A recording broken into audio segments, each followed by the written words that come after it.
Hello, everyone, and welcome back to Tub Takes. This is a weekly video podcast where we talk about all of the latest and greatest happenings in VGC. And this time we have a crazy big episode. We are recapping the Latin American International Championships, the first internationals of this season, and we are previewing Sacramento Regionals coming up right around the corner this weekend. And we have oh my god, we have a crazy cast of guests. We have the two-time Latin American International champion coming off of a top four performance. We got Ashton. How are you doing?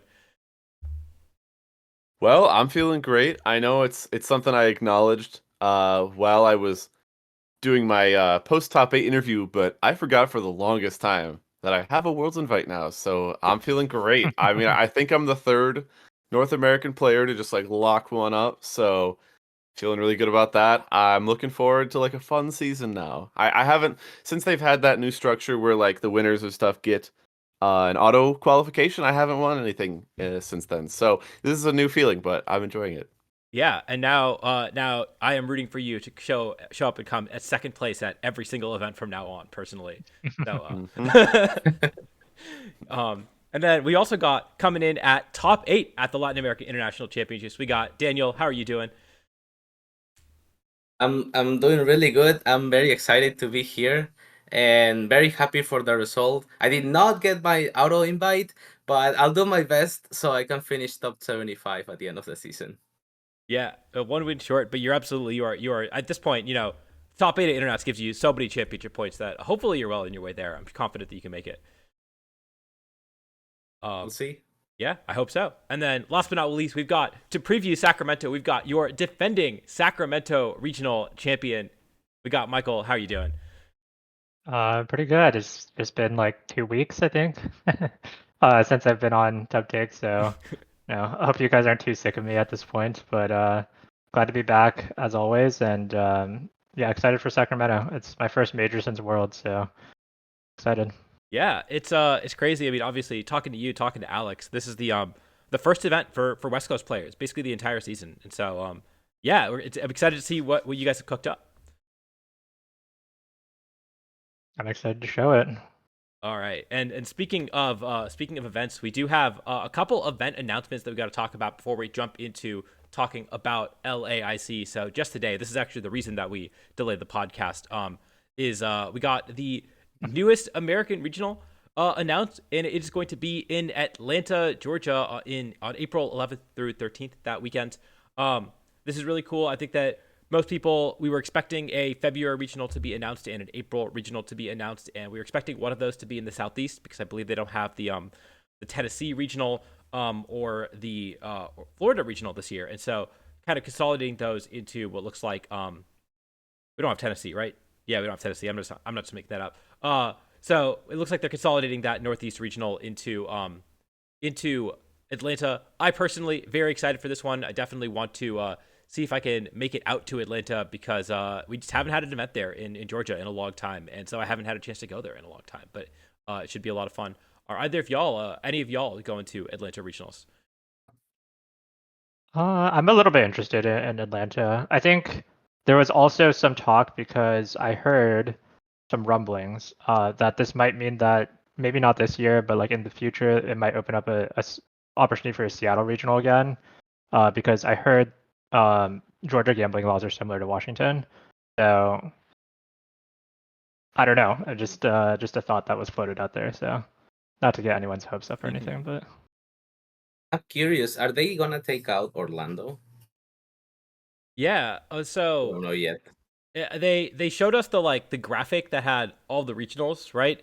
And they only had two regionals that they hadn't announced. So unless they're going to add another regional, I'd be shocked if the February regional that they haven't announced yet is Orlando. Just looking at the list of regionals, they only have two West Coast events right now in Vancouver and Sacramento. So I would expect the last regional to either be Portland, which we normally have, or something in the Northwest, or like SoCal, which we normally have. We don't have anything announced for that either. So if I had to guess, I'd say that would be one of the last two regionals. Which one of those is going to be the February regional that we have yet to have announced. That makes sense, but not having Florida would feel so weird. I can't think of every single year we've had since I'm going back to like 2014, but I feel like we've had Florida every year, haven't we? It would just be so weird not to have it. Mm-hmm. Yeah.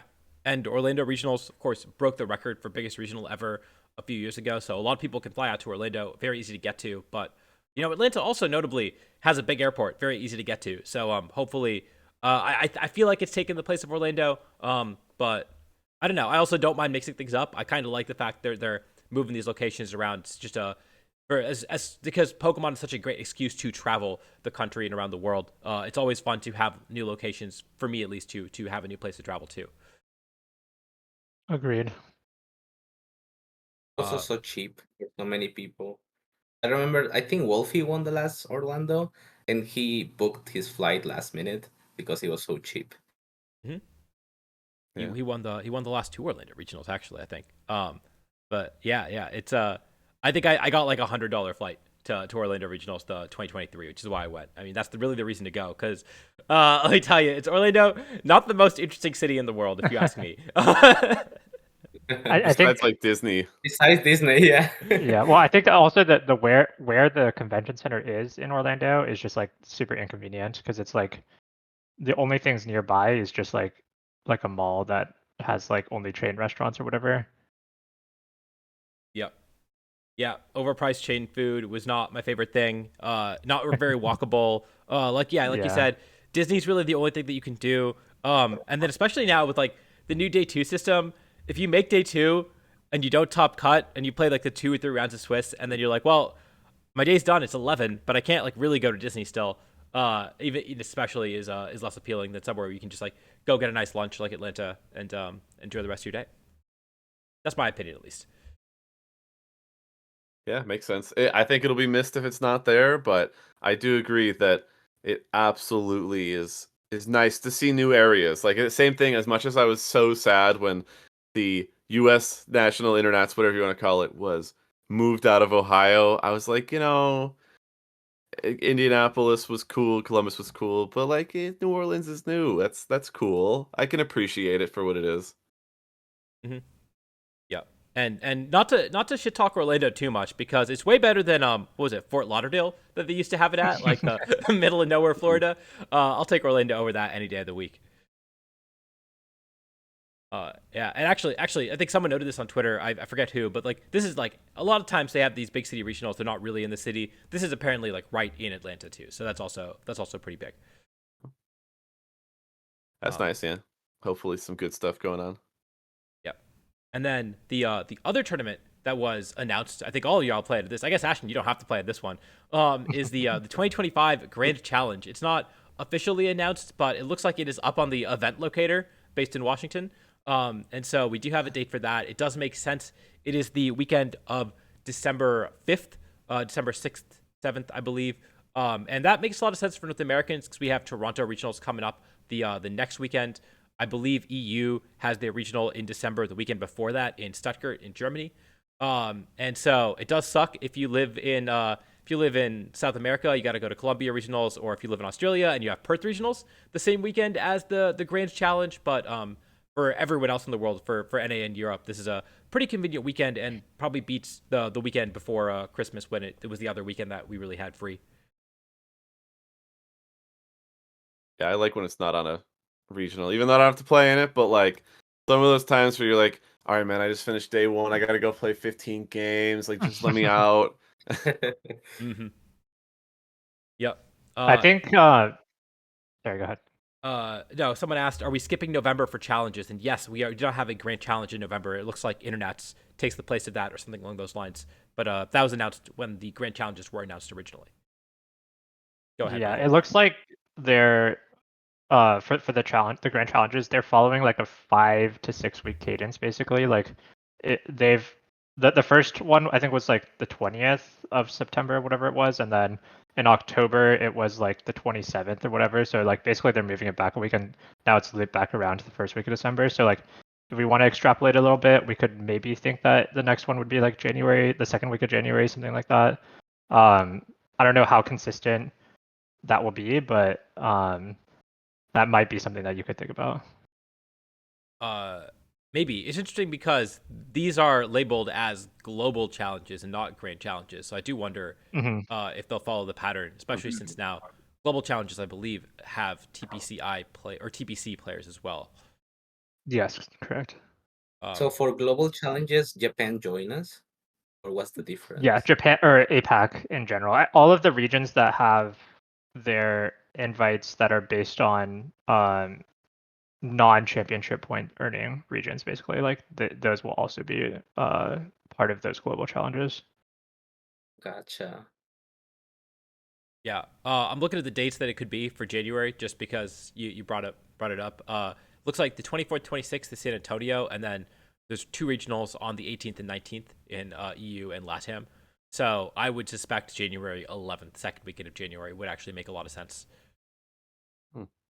Yeah, they might have honestly planned all this out beforehand. Like, I don't know why they didn't just give us the dates, but like, whatever, I guess. Yeah, that would be nice if they just gave us the dates ahead of time. All right, we got someone in chat asking Ashton if he's going to bring back the pineapple. So interesting thing. I did wear, and that's not technically a pineapple. It was the pineapple berry shirt from Worlds this year. I wore it day 2. Uh, all the judges noticed and they were like, "Oh, hey, that's pretty cool." So I was hoping that even though it's it's not a pineapple, it's like I said, I'm pretty sure it's a pineapple berry. I that was my symbolically bringing it back, was trying to have that while also not bringing fresh produce back into the venue, which somehow they let me do before, but I wasn't baking on it again. So I'll be honest, I don't get the reference. What are they talking about? What is the pineapple bit? It's a great question, because when people don't ask, they're like, they can assume like so many weird things. So very long That's story me. short, when I won 2017 Brazil, I was sightseeing a little bit, not too much, but we went to this fruit market, and this guy, we were buying stuff. Oh, there you go. Yeah, did somebody link you that? I found it. I googled it. I googled Ashton Cox pineapple and I found it. Article? There's a There's an Kotaku article about that? it. Yo, Krell And the wrote more you article. know. Oh, that makes sense. Yeah, well, there you go. So yeah, I got it from some random guy at the fruit market, and he said it was good luck, and I was like, oh, okay, weird dude in Sao Paulo, whatever, saying that, and I end up just getting like super lucky that weekend, and back then things were like really really lenient with events and stuff, so I was like, hey, can I bring this into the venue and like have it on stage, like on the table where we're playing, and they were like, yeah, sure, man, whatever. So there was a shot of me in finals with the pineapple, and I won again, getting a little lucky, which, so the guy was right. He was completely right. The pineapple is lucky. And ever since that day, I've been the pineapple guy. All right. Probably a better story than the pig from the Italians, right? There you go. There we go. Yep. That was before we played. Incredible. All right. Well, Oh, that's Javier. Yeah, Nice. yeah. That's Proman. Who's he? Yeah. He was the finalist. Yeah, he was the finalist. He played. Mm-hmm. Yeah. All right. Speaking of Latin American internets, let's jump into this year's LAIC and talk about the teams that did well. And I guess first and foremost, I guess Ashton. I don't know. Did you tweet out your team? Tell me about your team and your Yeah. I was gonna say, so I did post a rental. Haven't posted the paste yet. I know that some people are running it at Sacramento. So I haven't released it. Obviously, if you use the rental and you get it yourself, like, you deserve it at that point. So I have not publicly released it, but it is right there. I want to say that, like, I was working 10 weeks leading up to this tournament, and I had not gone to a single live tournament besides a Premier Challenge on like a Wednesday. One of those like 7 guys show up and like one of them's doesn't even know why he's there and stuff like that. And I got to build for that long time. I was kind of in that like stasis chamber of like, okay, no events, prep really hard. I think Como is really good, and I did actually notice it. So this is something maybe you talked about previously, or something you've noticed in general. But that one regional that happened the week before Brazil, it was the first time I saw somebody post about using Como, and I was like, shoot, it got out too early. Like, it was people are now knowing it. It's not going to be as good, but thankfully it still did pretty well for a single slot. Like obviously it didn't carry the whole team, it didn't carry the whole run, but like it did a sixth of the work, and I'm really happy to have brought it and to have it perform this well. Obviously it worked, but yeah, it was something that definitely took a lot of work to get it to where I wanted it to be. Other favorite tech is the Goldango, being the Fairy Terra Dazzle. I was like, man, there are no fairy types anywhere. I have to make my own fairy type. And so I think the rest of the team is pretty straightforward, but like those two Pokemon are, yeah, stuff I was very proud of working it before the event. So the only thing I would change as well is my Electabuzz hit 154 because I wanted it to outrun things that hit 152 like Modest Charizard and Baxcalibur. And I realized if I just outsped Jolly Annihilate, it would have been so much better. So I would hit like 157. But besides that, I wouldn't change a thing, is what I would say. I was very pleased with the team. I was really happy with my prep. I think if it was something where I had more time to prep the top four, I think I could have pulled that out. Just wasn't something that wasn't in the cards. I do have one really quick funny fact before I forget, because I know I'll forget this. So, quick fun fact: do you know who Marco's one loss was at this tournament? It was A to trick room. like Executor side spam, right? I also played him. The David Asoto guy. I also played him. I was also one turn away from losing. He could have beat both of us. He could have literally beat both of us. I was literally one turn, like one last turn 50-50 away from losing. And yeah, I don't know the rest of his the rest of his run, but that is he must have had the craziest run of the entire event. Yeah, Because he played a Gotti. He lost to he a Gotti almost beat later. both of us. He lost to a Gotti later on. He lost to Peggy. Yeah. Yeah, that's a tough schedule for 5-3. Right? Dude earned it. So He earned his 100 points. yeah. So honestly, that was my favorite takeaway from Brazil. Was team was cool. I really liked it. I'm really happy how it turned out. But whatever that guy was on, I want that. That was crazy run from that guy too. But I would also say I would recommend the team. I think it's still really good. But man, is that mirror going to be unfortunate if you're all soundproof.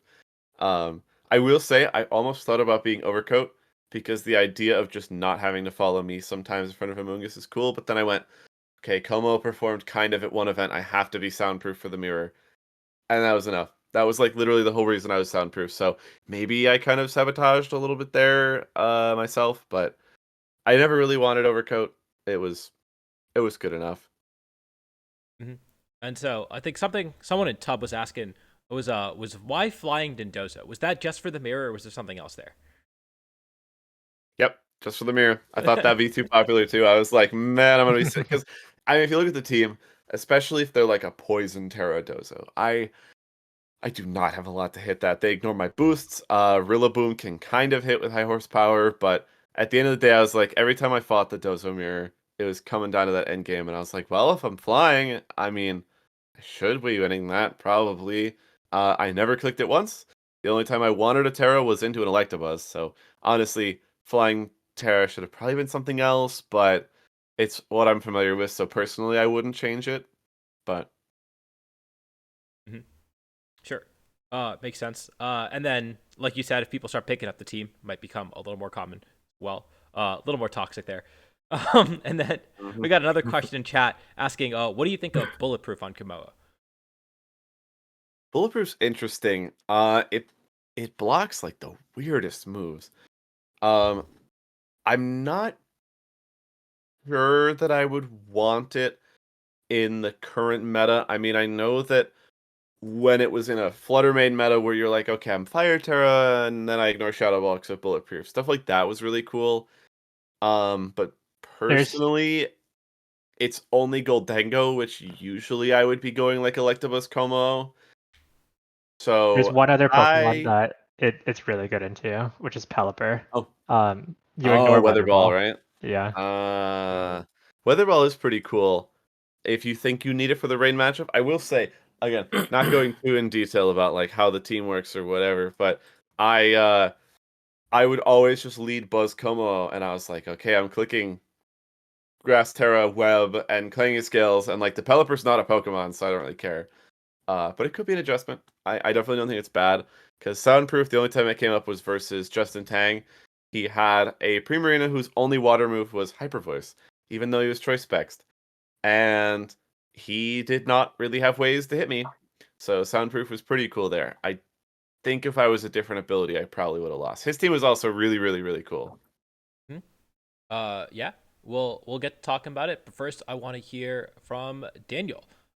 So you got top 8 at this Internets. Is this your first time going to an Internets or a Latin American Internets? No, I went to LAIC last year. I got top 32. That was my Okay. first good result.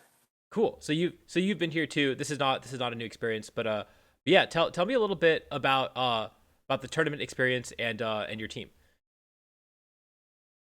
Yeah, I mean, I pretty much brought almost the same team to Baltimore. The difference was that I had Primarina instead of Dragonite. But yeah, I mean, pretty much was the same. I did try to build from scratch, but yeah, nothing was really working out. And then I came back to the same 5 without Volcarona, and I of course added Dragonite. So pretty much the team was Electabuzz, Rillaboom, King Gambit, Sneasler, Dragonite, and I had Goldengo for a while in there because you have Fake Out, Redirection with Nasty Plot. Goldengo is always good. But then I saw Torbip performing well at Lille, I believe, and I saw he was using Volcarona, and I saw that he was doing really good. And then I saw the Argentina special event, and I saw Salerno doing really good with Volcarona as well. I decided to just add it at the a few days before the tournament, and I definitely do not regret it. It performed really good especially in the mirror, especially if the mirror doesn't have Volcarona. It's just really good. Yeah, and then so I guess let me hear a little bit about your experience through the tournament. I know you got the one match on stream in the matchup in the Daniel off. What was your reaction seeing that team sheet? Yeah, fun fact. They put us in the wrong seat for a stream, and I like I saw the team in front of me, and I saw Snorlax, and immediately in my head I was like, why are they putting a story team here? Like like why is not my team there? And then they said switch seats, and I switch my seat, and I see my team, and then I tell the judge my opponent already saw my team, and he was like, yeah, but you as well. And I was like, what? Really? That's his team? And he's like, yeah, okay. So yeah, I was definitely surprised to see Snorlax. I gotta be honest, I had no idea what that berry did. I started in Regulation C, so I don't know all the items. It was the first time I saw that item. So um, I still think the correct play there was to still attack, because then I had to even either decide to attack Torkoal or the Snorlax. So I think I still made the correct play of not protecting, because I don't think King Gambit was dying to anything if I Terra.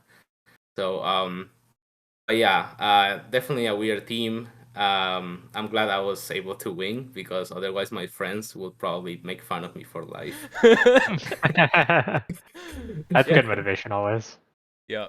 No, it was a crazy set to watch. I know we were yelling.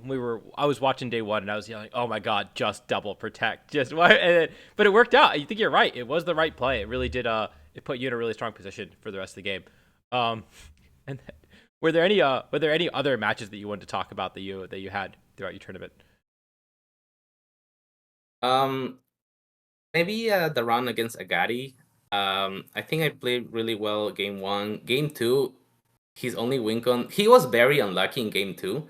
Like, I think he got parad, he got crit, and his only win con was to land Fisher on the first try, and he did. I didn't get mad because I pretty much hacked him for the first 3 turns. And in game 3, it came down to the same situation. He had to land Fisher on the first try, and happily he didn't do it this time, and I was able to win then. If you go back to the there you go. I guess against Whale on round 9, pretty much he had Dondoso at 30% with Aurora Veil, and I had to go for the scale shot, and I got 5 scale shots and 2 crits, and I was able to get rid of the Dondoso. But his Ninetales, in that same turn, his Ninetales goes for Blizzard and freezes my Dragonite. That was Terrasteel at 80%. And I didn't move for 3 turns in a row. So that was pretty funny on game 2. And the game 3, I just played better. And I guess the last one against Shohei was pretty interesting. I pretty much prepped since he started playing against Kelch. I actually wanted him to win because I practiced Rain like so much, and I know I felt confident about Rain. And I also had my friend Canseco that was running a Rain archetype, and he pretty much told me like how to face it, because Shohei was playing in a different way that made me a little bit nervous. But yeah, pretty much I prepped that as if it was LAIC final, and happily I was able to get the win. Yeah, that's great, and that shows the power of getting that buy in top 32. Right, is that you have that entire round to prep. Shohei was on stream, I think 2 rounds in a row too, so you had basically full info on his team. That must have been really helpful. Yeah, for sure. It was a little sad to know that I will not be in the stream because it was impossible for him to get 3 times in a row. Yeah. Well, I mean, you had your 2 stream matches. Of course, your match against Victor as well. I still have not watched day 2 play out yet, so I have not seen any of these matches. But that one was also on camera, so we get to see that. But yeah, I guess so. Do you want to talk about the match against Victor as well? Yeah, yeah, I guess I did not have a lot of time to prep for that one. So all I knew, like normally into Rain, I like to use King Gambit, but if you see his team, like he has Terra Fighting Archaludon, he has the Ursaluna, he has Haste, Terra Fairy Dragonite, he can trick me too. He has Siditsha with Rage Powder, and if he wants, he can Terra Dark. So I was like, this is definitely not a game for King Gambit, so I'm probably gonna have to rely on Bolt Corona. And if he brings Rain, I'm gonna have to stall it. But pretty much all I had in my head was just create a game plan around Bolt Corona and try to go from there. Game 1 did not go well. After I saw my stream match, I realized that Electabuzz did nothing there. So yeah, it was probably hurting me more than helping me. And I adjusted in game 2 with Rillaboom, but he got good calls, right? Like he attacked with his Ursaluna in front of my Rillaboom. I think that was a little risky, but I mean kudos to him. He went for it. I was very close to make that play of Grassy Glide, Blast Fairy, but if I do that and he just attacks with the bear, he gets a KO, and he was playing very risky with the bear. So I guess I should have read that one, and I would have been in a great position. But yeah, I mean that's pretty much it. Torbit, I was talking to Torby for like 20 minutes because we were watching the other stream match, and I was really impressed on how nice he was to me. Like he started asking like stuff outside BGC, so I really wanted him to win because he truly deserved it. But yeah, I mean, hopefully next time he gets it. Yeah, I love Torviv. He's awesome. He's super nice. And so definitely, I mean, he's also a tubber. He's also been on Tub Takes a couple times. Big fan of Torviv. So definitely rooting for him. But I mean, Marco, what more is there to say about Marco? I mean, this is his 3rd Internats win, 2nd time winning LAIC, tying Ashton for that record. And using a team that you got 2nd place at a regional with like 2 weeks ago as well. Just basically the exact same team. And of course, it's the one team that you can't practice against on Pokemon Showdown. So yeah, what do people think about? We've talked about this team. I've talked about this team at least back after the Dank Regional. But what do you guys think about this team? Did either of you guys play him? I forget. Nope. No? All right. I did not play against it. I did not want to play it either. Okay. I was hoping you had the sauce on how to beat it. But so again, yeah. What do you guys think? What do you guys think about this team? What do you think of its staying power in this format now that Marco's won Internats with it? I'm glad I don't have to go to an event for the rest of this regulation. Can't relate. Ashton, I figured this would be the Yes. type of team that you would like to use. It's one of those teams where it's like, I think this is like, I'm trying to make not the spiciest take here. From what we've talked about, a lot of people who were watching some of those top cut sets, it was like some of his opponents had like never played the game ever. And I'm like, I get it. It's a consistent team. They lead at Torkoal P2 and you just kind of crumble. But I was like, I don't think it's that good. Like he was like damageless 4-0ing people, and it's like, I think it's good. I just think that it's only because he played it that well. I think that unfortunately it's going to pop up, and people are gonna just lead jump bluff and see what happens, and that sucks.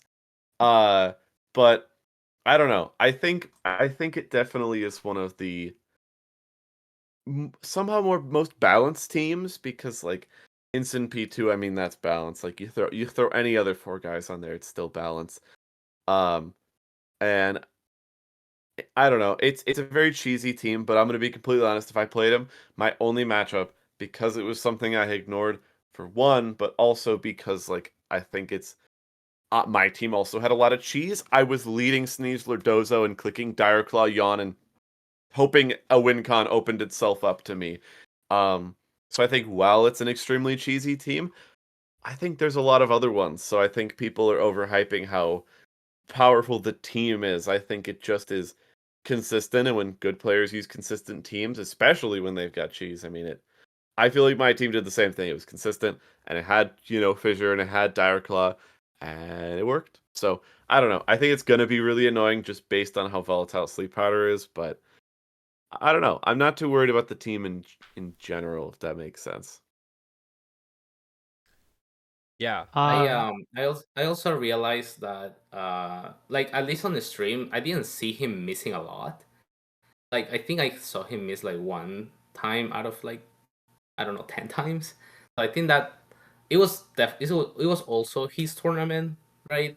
Like you also when you want to win a tournament, I think you can't be unlucky, and I think that's what Hmm. happened as well. He landed these sleep powders, he landed the overheats, you know. Hmm. Yeah. It's a team that when it's your day, it's really your day, right? Like it's really hard to, Hmm. like, if you're hitting your sleep powders, you're hitting all your moves.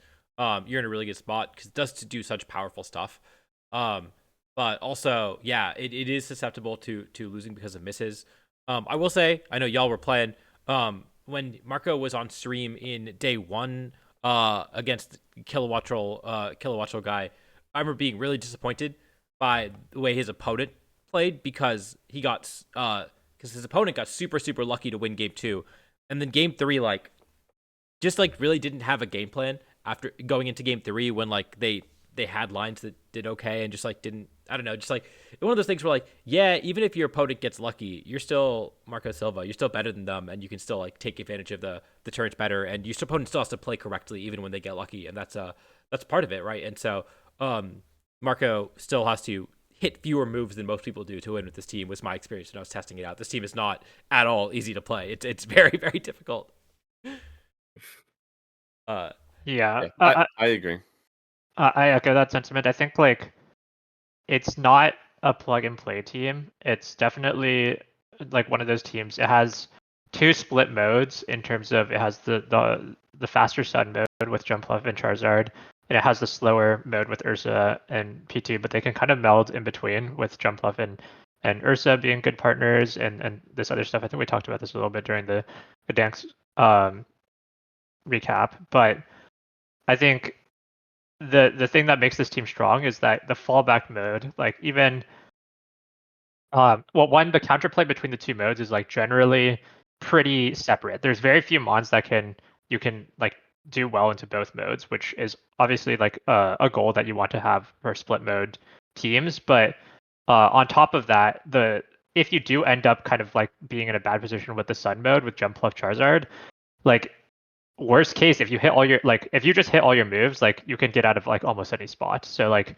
it's it's definitely the kind of like a high roller team in that sense that if even if in the worst case, if you just hit all your moves, you're just still going to be in a good spot. Like I kind of think similarly of like the Glamour teams of Reg F, where you kind of are using a lot of inaccurate moves, and if you hit, then you can really like take over games super easily. But this team also has like some other more consistent pieces rather than all of their Pokemon having like moves that can miss. Like, Ursaluna doesn't have a move that can miss. Like Instant doesn't have a move that can miss. So like P2 doesn't have a move that can miss. So like even though you look at the Jump Love, which is a high variance Pokemon, and Charizard is clicking Heat Wave a lot, but like these other pieces don't really have stuff that can miss. So like it kind of just depends on the game plan, game to game,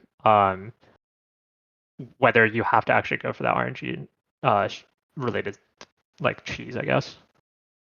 Mm-hmm.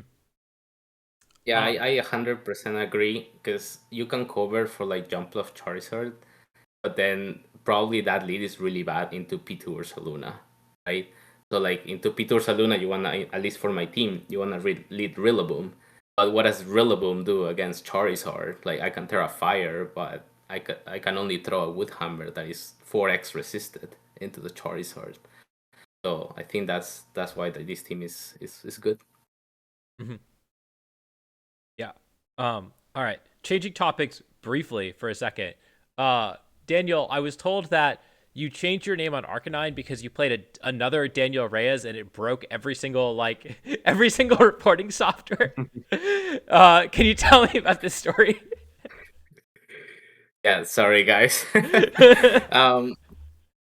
Yeah, I mean, I guess I saw it and I talked to him a little bit, and then I won, but we had no idea like what name to circle, and we called the judge, and the judge told us, yeah, but your player ID is right there, and we checked, and I don't know my player ID like my head right now, so I just checked my phone, and then I saw and we circled the correct name. But yeah, after that, I went directly to Play Pokemon page and put Marcelo in there, and happily it worked out now. Yeah. We had at this internet, I was looking at the standings in day one. We had Daniel, of course, you played the other Daniel. We had Marco played another Marco, the Italian Marco, Marco Maras. And we had Juan play Juanma and Juan Salerno, or I think played each other as well. And I was really hoping that we'd get both those other games on stream too. Would have been excellent. Oh, by the way, that Daniel is the wrong one that you showed. This one, I think Yeah, I that's just not me. I don't know if they have. I think they have this one is TF2-1. Yeah, It's confused. yeah, it's broken. It just broke the system. All right.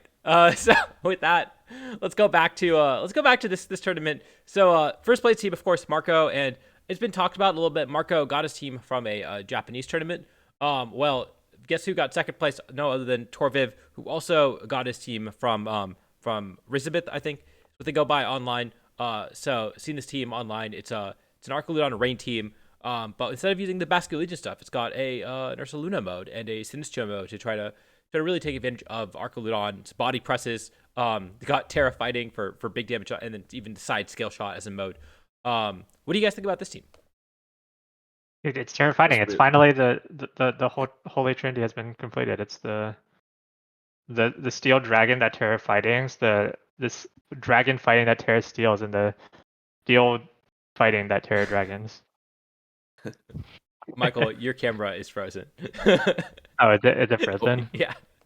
Let me fix that. Or you're very serious right now. Sorry, I was distracted. I'm sure you made some good points, and I was like, wait, damn, he's really. Yeah, I mean, this is a team we've seen a little bit of it. I forget if anyone's done well with it before.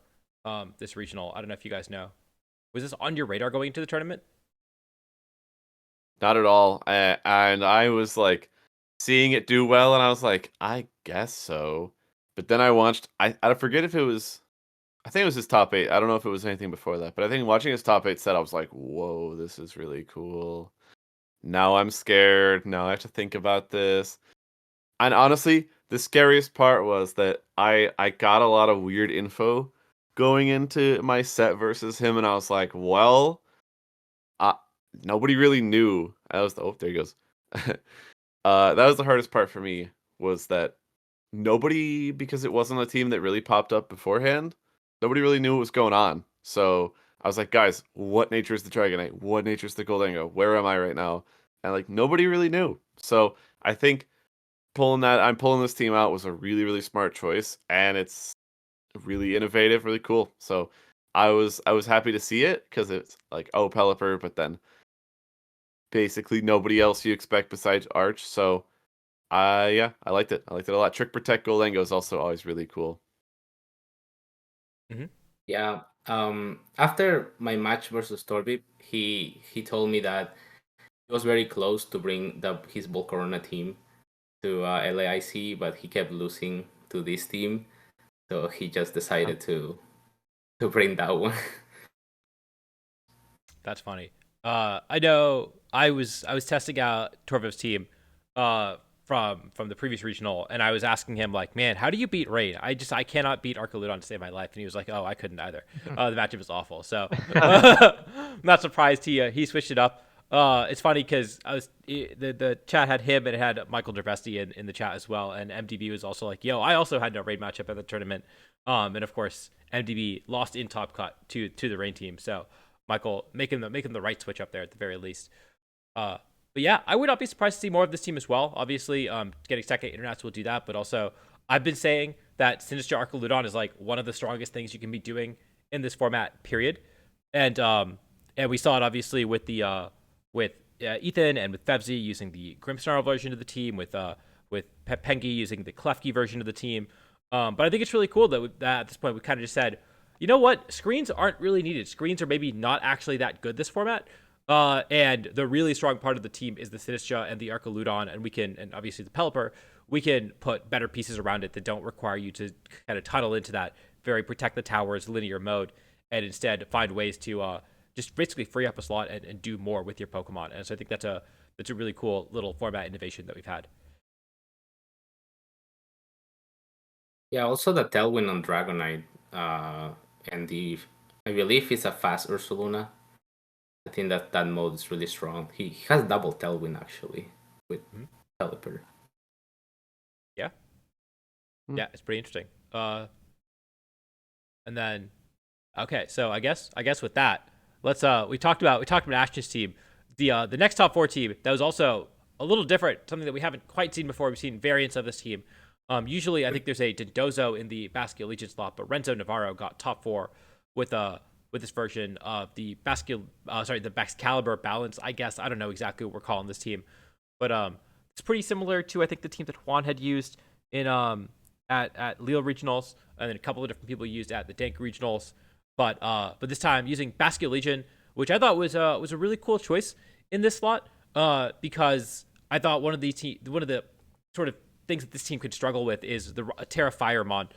Terra Fire, Annihilate for something like that into the Volcarona can be a real pain when you have Fire Fairy coverage essentially. And then similarly with Baxcalibur not really having great ways to hit it, you're really relying on hitting it neutrally, or hitting it with, I think, usually Dindozo. Basque Legion being a little bit more of an aggressive option to hit those fire types was a really cool adaptation, and we got to see Renzo do really well with it. So I did play him. I don't know if you played him at the event.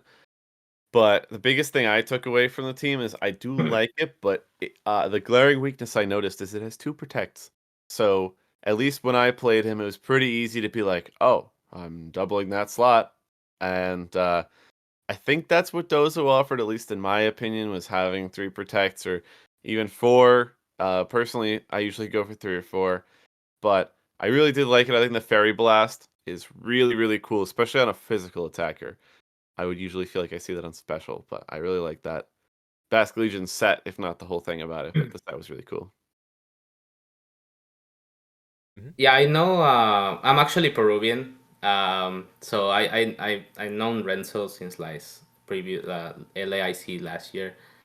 I know he's been running this team for a while. I also know that his team building group told him that if he brings back Excalibur, he'll probably not make it into day 2. And he didn't listen. Happily he didn't listen, and he did well. Yeah. Yeah, no, it was really cool to see. I like that. I really felt like the Jones version of the team, while very strong, having a really strong backbone, was almost a little too slow. And then yeah, picking up the pace with the Basket Legion. Also notably, the Miracle Seed Rillaboom, not something we've seen a lot of, but finding a way to put the Assault Vest on King Gambit, a Pokemon that does kind of really want the Assault Vest. It seems like a really strong item on it for some matchups, and then instead putting the Miracle Seed, getting a little more reach with your Rillaboom, getting you to use Taunt on your Rillaboom, potentially taunting all of the redirection Pokemon that we see in this format, the Electabuzz, the Magmars, all that stuff. And then Miracle Seed also meaning that you do things like you OHKO opposing Basket Legion with Grassy Glide, which is like a pretty big calc to hit. And so that was another cool thing that I haven't seen a lot of this tournament so far in this format, but Rento really taking advantage of. Yeah, it looks like this team does really want the taunt to help play into Mingus, because otherwise, Mingus looks like a huge issue otherwise, which is one of the main reasons you would want to go off the Assault Vest on Rillaboom. Just having the ability to use taunt is really strong.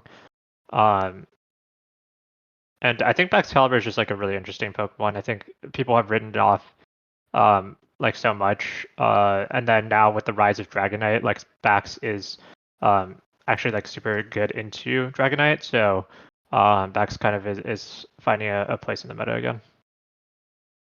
Mm-hmm. Yep, it's just faster Dragonite, right? You just need to get the 1 speed boost off, and you're no longer like afraid of Sneasler, and you're in a good spot.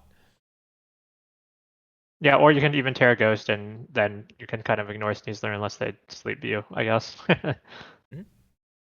That's why I was initially considering Goldengo, because sometimes they will lead the Sneasler Excalibur into, if they see a Dragonite, but Goldengo completely walls them. It's just a free nasty plot. Yeah. And let's see. We got someone in chat saying Scarf Bask is so good on these types of teams because flip turn early game is really strong, and I could totally imagine this style of team where you have the Volk that can boost attack, but everything else is relying on its like kind of pure damage output here, needing to get that extra 15-20% damage on things to clean up. And so I also definitely could see that application of Basket Legion, excuse me, as well. I think one of the other strong things here is that they're, like with Baxcalibur, like with Sneasler, with coaching with either Bax or King Gambit, or with Volcarona, it kind of presents a lot of potential options that you have to deal with that might be hard for a lot of teams to deal with in team preview. And if you lead kind of Basket Legion and kind of just say, hey, like I can flip turn it and be flexible with my game plan, it can really put a wrench into other people's game plans, because like they might be hard leading to try to deny Baxcalibur boosts, but then you just get the flip turn and you're just in a much better position. You have like you're just not committed to anything super hard. So yeah, like I do like that aspect of the Pokemon a lot. Yep. And I see Commander in chat saying this team had no Sun matchup, which just like the rest of the tournament, I guess. Yeah. But that's the thing about this format, right? It feels like so many teams are so strong, they do such cool things, and then they have like one really, really rough matchup in a metagame that honestly is like pretty diverse, has a lot of different like sort of fringe teams that you got to be ready to beat. And yeah, I mean, Sun is so hard, so oppressive to beat. And if you tailor your team to beat Sun, a lot of times I feel like you lose your tech matchups into, or you lose your tech choices into some of these other more common matchups. Yeah, I think I was kind of talking about this during the Gdansk recap, but basically, there was especially around that time, there was one like super common kind of playstyle, which was like balance around either Doug or like other like balance core pieces, basically like the MDB balance and that kind of stuff. And that's what a lot of teams were aiming to beat. But the counterplay into a lot of those teams, they're opened up the ability to run stuff like Dozo, like Hoge's the Hoge brothers version of Dozo, or like with hard side spam or like sun or rain or like all of these other things, and like we're kind of going into the next few tournaments a lot more open and diverse of a meta where there's going to be like 3 or 4 maybe tier 1 teams, but also like 7 or 8 like tier 2 teams that you kind of have to be aware of and be ready for. And I don't think that any one team is ever going to really have the ability to cover all those matchups. So you kind of just have to pick your poison and hope you get lucky. Mm-hmm. Yeah, that is the sort of curse of these diverse metagames that we have, and I agree. I think that, I mean, the Rillaboom Sneasler core with King Gambit or Redirector, and I don't know, like we kind of see the same, four Pokemon kind of surrounding those guys, and I agree. I think that it is exploitable, and we've seen teams built to exploit it. But then, yeah, those teams tend to be very offensive, tend to be a little flawed in other ways, right? And so, yeah, it is definitely very frustrating to team build. I am very glad I'm not going to Sacramento. Don't have to deal with this a week after LAIC. I have a little longer to cook. You don't have to team build. You just copy the Japanese and win. That's true. I wonder what they're. Oh man, I gotta find it. You know who told me that? Sebastian Escalante. He told me, yeah, I'm just not gonna team build. I'm just gonna look at the Japanese people and that's it. Yeah, I will say Working out for Marco and Victor. I would say I think the team that came out with the Rios and Gomez team was based around an idea that came from a Japanese team. I think the like max speed Sash Ape with the Dragonite was, at least from what I've heard, I personally didn't see it, but I think that innovation was really cool, and I think that especially, again, not to like discredit them in any way, but if that was a Japanese innovation, I mean, hey, that's just one more point for them. Like that is one of the coolest things that if I were going to an event, I would at least look into running this. It's really, really cool. Yeah, it also features Mirror Herb Instant, which Mirror Herb has basically only been used by Tauros, like just period, prior to this event, through the entirety of since its introduction. But we saw this Instant with Mirror Herb, and we also saw Arcanine with Mirror Herb, run by the Tang group, the Tang's team, and That was pretty cool. Mirror Herb is it's just a strong item in the current format. There's a lot of boosting moves to take advantage of, and so it makes like Intimidate has kind of felt like a weaker version in this format because of King Gambit, but if you can kind of find a way to also benefit yourself from using when you face King Gambit, like it can bring a lot of those points back to you. Mm-hmm. And we saw Kyle use Mirror Herb on his, what was he using it on? Was it also Incineroar? Insane. Yeah, on his Incin in this Argentina, right? Yes, at the Buenos Aires special event. And so it's been picking up a little bit. I do think it's a very cool innovation, like you said. I just not just picking up Defiance into King Gambits and Annihilates, but also you get a speed boost against Scale Shot Dragonite. You get you can get a special defense boost against Psychic Seed and DD, which might be really good into Psy Spam teams. You can get the if they try to self proc stamina on Archaludon, you get all the stamina boosts, not just one if they beat up, which is pretty cool. So you can go to +4 defense or whatever, which is pretty sick. So there's a lot of boosting moves in this format, and then not to mention, Volcarona can click Quiver Dance and you can get your special defense boost. Annihilate can click Bulk Up if you get it in somehow without if they switch the Annihilate pin or something. So yeah, there's a lot of boosting moves in this format. I feel like the Mirror Herb is never ever. It's so easy to turn on. So I think it's cool to see. I am a little more convinced by it on Arcanine, like Justin Tang ran, where it's a little faster and can really benefit from the speed tier and benefit from the speed boost you're going to be getting. But it is really cool to see it on Incineroar as well. Yeah, I mean, I definitely think Arcanine is a better overall user of the item.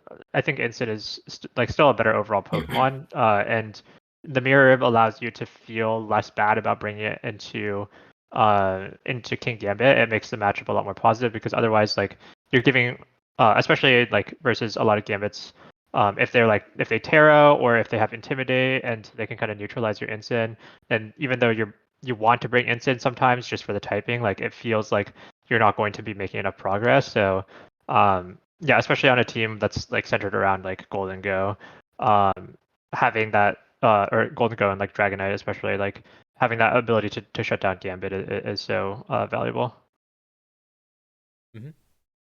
And yeah, Ashton, you were also highlighting this Annihilate. Anyone else got thoughts on this Annihilate set? Because this is something I had not seen before at all coming into this tournament. It's really cool. Hell yeah. Yeah, it's super cool. I mean, wonder. go ahead. I'm curious why they decided to run Thunderbolt and Electroweb. I guess it's for King Gambit. Like, just if they have a King Gambit on the back, you just debolt. But I guess it's a little like hard read, right? Maybe I think. Go ahead. Go ahead. Go ahead. I was gonna say, I can see like solo Dozo being a problem for this type of team, where it's very little reliant on physical moves and coaching, and the Goldengo has Citrus Berry, so Shadow Pulse aren't really powering through it very effectively, and so I could definitely see Thunderbolt being really helpful there as one place. But yeah, Michael, what were you saying? Yeah, also like kind of as an addition to that is like especially versus Rain, you may not want to give Arch the ability to boost with Electro Web, with stamina boost. It could get really annoying to remove pretty quickly. And so having the ability to just, do single target more damage as well off the Thunderbolts, like there are definitely some applications. I think it's possible that they just didn't want the extra move, like the one that you would most commonly see would probably be Taunt in the other slot. And with a team with, Golden Go and you already have Vital Spirit on the Electabuzz, like it might be less valuable than they felt was better, or like it would be better just to run T-Bolt. Gotcha. Yeah, but it's funny because like this is a very creative team. Obviously, the Incineroar and Annihilate do something we haven't really seen before. But then I look at, oh, cool, you got the Electabuzz Goldengo Rillaboom Dragonite core. Yeah, I've seen that one. But it is on some level you're playing out of the same pieces, and these are just like the strongest Pokemon in the format, right? I mean, these are 6 of the strongest Pokemon in the format, no doubt. It's just they're being used in different ways, and I don't know. I forget who. Someone was like, "Man, there's no cool teams in Top Cup." But I was looking at it, it's like, no, this team's pretty cool. This team's really out there. But yes, like at first glance, it is quite a boring team. It's one No, of those... I agree with that. My eyes glaze over as soon as I see Incineroar. It's just completely over. Yeah. I think Abai said that he had seen Arabega use the Mirror Herb tech before a little earlier as well. So that might be the case. And I see Tang and Chungjun's team is inspired by UB Slow, and I wonder if they had if UB Slow had the Arcanine with Mirror Herb as well, or how much they changed from that team. But we will get to that team. But if you have that team pulled up, I'd love to see it. See how many changes they made. Yeah, I also wanted to add because I kind of got cut out here, like earlier when you guys were talking about Victor's team, but Elizabeth was someone who like consistently was like top 5 in the Japanese ladder for like the entirety of last year, basically, and they were like Ting Dozo stands, like they just ran Ting Dozo like every single format regardless, and I think it didn't really pick up in like we're seeing a lot of Japanese teams pop up right now. I think it didn't really pop up during last year, and I feel like it definitely could have. Like if we had taken more inspiration from those Japanese teams. I mean, maybe not one for one because I think the Elizabeth team that was like top 3 during Rec H featured a Scizor and a Galarian Zapdos or something like that. But it was just like I think Japanese players have always been very strong at team building, and it's just manifesting more in this regulation. As for the specific reason as to why, I'm not sure, but it is cool to see some of the most innovative team builders have like so much influence. So you're saying Even in a format that. Sorry, go ahead. You're saying I should run Dodrio Torterra next for Yeah. Someone I like going to Sacramento should be running this team. I hope so. I hope I will. I will. I don't condone that. Your results are not my not because of what I endorse. Just for the record, the results may vary. He's saying you should run Altaria Clodsire. I think that's the play. Yeah. That's what I'm hearing. I mean, it's your win coming against Charizard, right? True. Yeah. Altaria shuts down that team. The Tyranitar sure. wasn't enough. You also need the Altaria. Yeah. All right. So with that, let's talk about, I guess, we talked a little bit. We talked about Alex Gomez's team, which is pretty much the same as Eric Rios' team.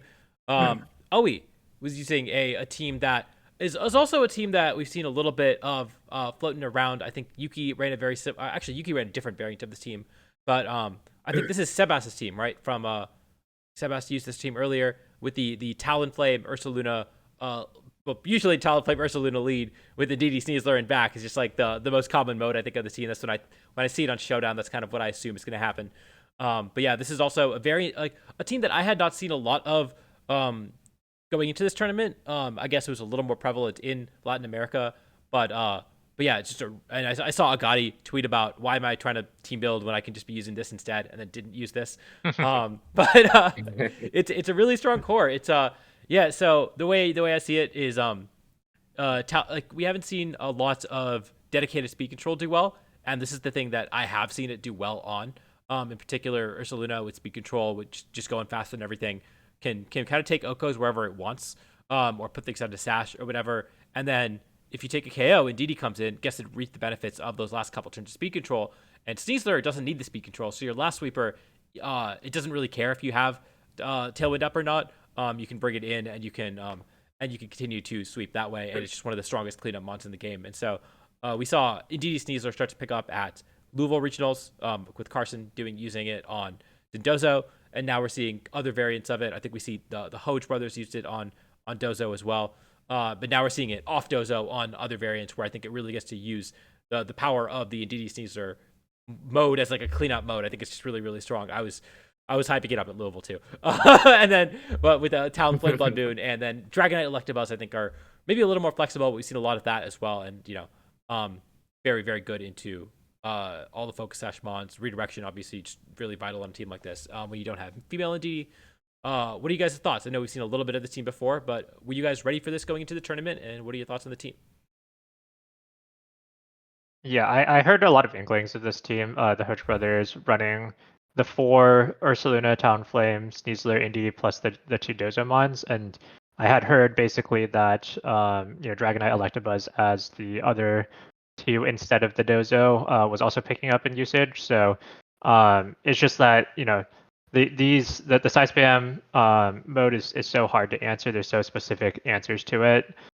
You want to bring Rillaboom, but then it's so bad into Talonflame, it's so bad into Sneasler, and then it just becomes really hard to game plan for these Pokemon that they're good at damage trading and also just very strong and very fast. And so not surprised to see it do well. And I think it'll continue to be good going into the future, and I hope to not play it too much because it's not fun to play against. I did practice against this before going to LAIC. I actually played Nick Donnelly. He was playing a similar version of this, and it's definitely a pretty strong team. And I think Marco Fierro's brother ran that in the final. Very similar, Yeah, I think, yeah. with Among Us. It was in seniors. Right. Right. Yeah, it was in seniors. I can pull that one up too. But yeah, I forgot. But yeah, I think that especially this is man, if I was telling a junior what to play, I'm telling him to use this. Just click Tailwind Blood Moon. Just click the button. It's the right. Yeah. It's definitely the right team for that. No, I think that if you need advice for Sacramento regionals, if you don't know what to run, I would say this is the team that you could pick up and play with the least amount of preparation that is going to have the highest win rate. It's just like the strongest team. That's maybe because I've again played a lot of games with Indeedee Sneasler and feel very comfortable using those guys. But yeah, I think this team is very powerful, and I would not be surprised to see more of it. All right, so that was Owi's team. We saw a couple variants of that we get at, and then Kenneth's team, something that I really had not seen kind of coming into it at all. He uses some very cool choices, and so we see the no beat up Whimsicott with Annihilate. It's got four non beat up moves with the Archaludon and Annihilate. Of course, Annihilate is the Archaludon is not the stamina version either. It's Stalwart with Power Herb and Terra Electric with 2 electric attacks, which is the variant that we saw Wolfie kind of popularize. But I think honestly, another thing that is a little underused. It's very powerful. We don't have a lot of electric types in this format. Ignoring redirection is really, really strong in a format like this. And yeah, it's kind of been put to the fringes, and it's cool to see Kenneth do very well with it. And then, of course, accompanying it with, I guess, Tailwind's favorite partner in Blood Moon, of course, taking advantage of fake tears as well, really well. And Incineroar and Dragonite, because every team needs a Dragonite in today's day and age. What do you guys think about Kenneth's team? So I played him. My quick thing is I played him, and it was so annoying to play against.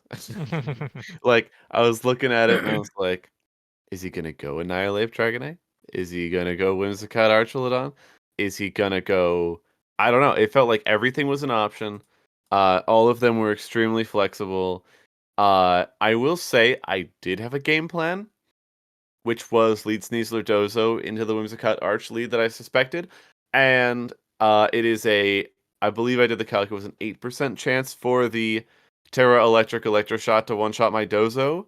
And he crit, so I will never know. But beyond that, I got wiped game 2, because I was like, oh, maybe that kills, and I don't know, maybe the crit's lying to me, so I didn't go with the same game plan, but I got absolutely rolled, so that's all I gotta say about that. If I gotta pick a hyper offense team to be afraid of between like this or Marco, or I'm not calling it hyper offense, but you know what I mean. If I'm picking an annoying team I want to play against, I'd rather play against Sun any day over this. This was a lot to deal with. It was not fun.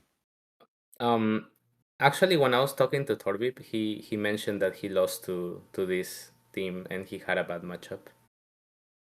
Interesting. Interesting.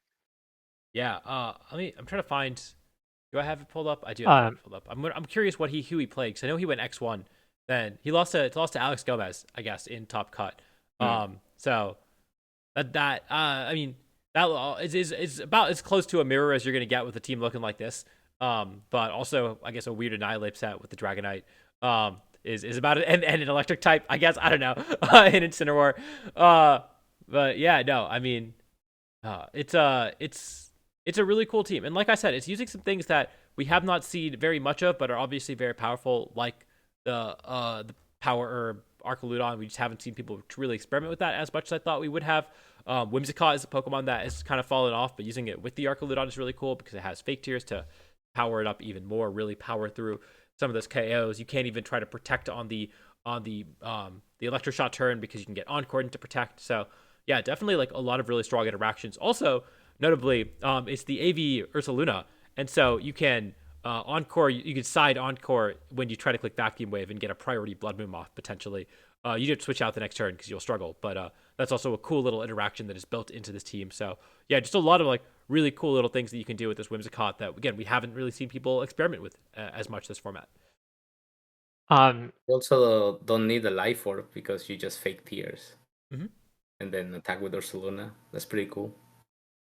Correct me if I'm wrong, but I believe this is the team that Alex and Mont built for GC2, I want to say, and Nails used to get top 8 in that GC.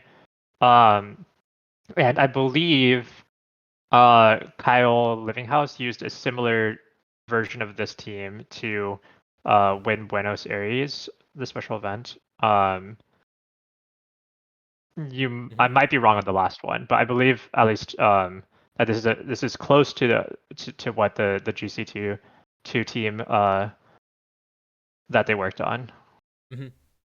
I think there are a couple differences to each of those, but yeah, I think it looks like it's 5 of the same 6 Pokemon here with the Archeludon over the Goldenga.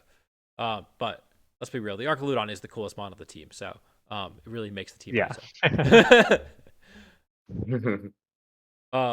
Yeah, and then man, whoever said this regional was kind of boring. This internet rather was kind of boring. Is just talking because I don't know, man. Every time I pull up a team, I'm like, oh, I haven't seen a team like this before. Let's talk about Kylan's team. Getting top 16 out of Canada with Zindozo. Just a really, really wild team. Again, just I really thought Dozo was not going to see much play with all of the double fake out and the Haze Dragonites that felt like they were on every team. And then here again we see it kind of reinvented. We see the Power Herb Archeludon on this team, and the like kind of odd support Volcarona set to go with Annihilate and Dragonite. I have no idea what to make of this team. I had no idea what to make of it when I saw it on stream. I still don't really get it. What do you guys think? Anyone who wants to explain Dozo to me? I got a funny quote. I wish it was I wish it was mine. I believe it was to my friend Marcus. We watched the final round where I believe it was Kylan versus Eric Rios, and I did not get to watch the set personally, but Marcus was like, "Wow, did your team ever beat his?" And Kylan said something along the lines of like, "Yeah, I don't think my team has a Haze Dragonite matchup." And I was like, "What do you? That's like on every team. What do you mean?" So somehow though they did beat a reasonable amount of it, but they said that word for word. Like, I don't think my team has a Haze Dragonite matchup. And I was like, what other Dragonite is there in this day and age? I don't think there is a. I didn't see a Dragonite without Haze, at least on my end. All right, Daniel. So Now you're a rebuttal. No, skip this part, please. Well, I played him. It was my round after I won my stream match, so I kind of was like very excited to be on a stream for the first time. He brought Doso, but he did not bring Tatsugiri. He used it as bait, and I fell for the bait. And in game that's two, right. he brought the other four. Like in game two, he did not bring Doso. He brought the other four. The Volcarona was a pain for me because it had Heat Wave for my King Gambit, and if I Terra, it can hit me, I guess, super effective anyways. But yeah, I mean, and the Dragon I had Haze, so I could not set up properly either. So yeah, I mean, he beat me cleanly. He beat me 2-0. So those four, I'm still trying to figure out how to, get rid of the Volcarona on time before it burns me, because I thought it could burn me if I set up a Swords Dance. The burn may not matter, but then he hazed, so it's like it's a little tough. Yeah, I think. Mm-hmm. Now, you mentioned he brought the Dozo as sort of bait, solo Dozo, and he did that against Eric on stream as well. And it was actually like he almost. I also looked at that. We were talking about it on stream. We were watching this tournament, and we also thought he had no matchup into Eric, no matchup into the Haze Dragonite, and he did the same thing. He brought the Dozo as bait, and like very nearly, almost like could have won game one. I think he missed a move to lose the to put him in a bad position in game one. And then kind of got steamrolled game two, got some calls wrong. But yeah, the solo Dozo bait line was pretty cool to see. But I'm looking at it, and yeah, he did not play a lot of Dragonite here. He did manage to beat the first two he played, but then lost to it against Eric, and then lost to it in top cut again. So this team might not have nearly as much staying power, but Dozo, man, if you don't have your Dozo matchup, or if they like. You don't have exactly Haze Dragonite. It is a hard Pokemon to beat. It was everywhere at the Dank Regional, and I really thought it would fall off because people would have stronger matchups into it. Namely, we saw a whole ton of Haze Dragonite in this tournament. I'm actually curious what what Dragonite's Haze usage was. Yeah, 39 out of 51. Almost everyone put the Haze on the Dragonite this time. But yeah, it's not on every team, right? And so it is cool to see Dozo do well and have lines into teams that I guess if you run into a Haze Dragonite and your secondary mode sometimes will deal with it, right? It's on every team, but yeah, I don't know. I'm trying to just figure bring the Dozo It's as not bait. cool to see Dozo do well, man. It's cool as a novelty, Yeah. like one Dozo in top cut. I'm okay with one Dozo in top cut, right? But As long as I don't have to play it, it's all good. right, just dodge it. Just like we all said against Marco, exactly, the one Sun player in the tournament. All right, let's see. I can pull up Edu's team. I don't know if Edu had anything. Okay, I don't think this team is too out there. We have seen, I guess, we have seen this Blood Moon before, usually with leftovers over Covert Cloak, and the rest of the team is pretty standard. But I don't think we get to talk about it because I think Roxanne used it and missed top cut or lost in top 32 at the last regional with it. So I'm curious if you guys have thoughts about the Yawn Terra Electric Blood Moon that's been picking up in usage. I wonder what the Terra Electric is for. Does anyone know? Maybe I believe it's for Goldengo. Goldengo. Yeah. Okay. Mhm. He also has Interesting. triple fake out. He does have triple fake out, and I did see that. I feel like I saw a couple other teams that had triple fake out as well, but I mean, I guess triple fake out with Yawn is actually like really not bad. You really get to position yourself pretty strongly, and you have all the setup for your Goldengo. But this really feels like team really feels like it lacks damage output unless you are exactly getting your Goldie in position or you're coaching your Dragonite. But I mean, this is like that's also like the classic Edu team, right? Is you look at it and you're like, where's he doing damage from? And then he just uses all of his resources perfectly and finds just enough damage to win the game.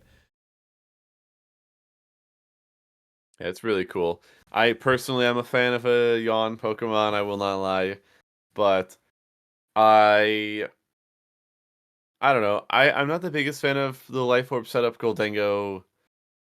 Maybe that's just a me thing, but I think that obviously you have setup, you have the Yawn. It allows you to, it allows you to benefit on people's switches and stuff like that. So I think he can't go wrong with it. He probably got 50% of his KOs with Goldengo at this tournament. I always like to think about that, like who on my team is getting the most KOs, and it had to be Goldengo. Maybe a couple of the other stragglers, but this is a Goldengo team at the end of the day. Yep. Sometimes Triple fake Goldengo does 80 to a Pokemon. Needs a Grassly Glide to pick it up. Just sometimes. There's not even an ease feed on Dragonite to pick up the knockouts. It just yeah, it's I'm glad that Edu isn't using Hisui and Samurott. I'm glad he moved off that Pokemon, found a different Pokemon to check his boxes. But yeah, and then man, see, I feel like I try not to go through every single team in top 16, but we really do just have one bigger top cuts, but two like there were a decent number of cool teams. I want to talk about Len's team too. I know we're just going one by one, but Len's team was also super cool. We had seen Garchomp kind of fall off, and this time it's a totally different Garchomp. It's the Sandvale Garchomp with leftovers, the classic Len Chomp. And then we also see him pair it with a Kilowattrel this time.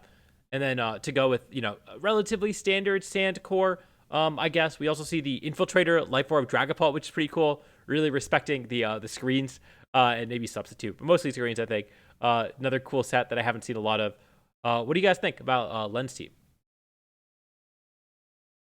Yeah, I mean, I guess I was right that Garchomp needed Kilowattrel. This is definitely not the set that I was expecting, but in terms of being on brand for Len, this is the most on brand Len team that you could kind of see him running. Has the Corviknight Garchomp T-Tar core that he was using for like all of SV. So not surprised in that sense, but it is cool to see it do well. He's super consistent with these Pokemon.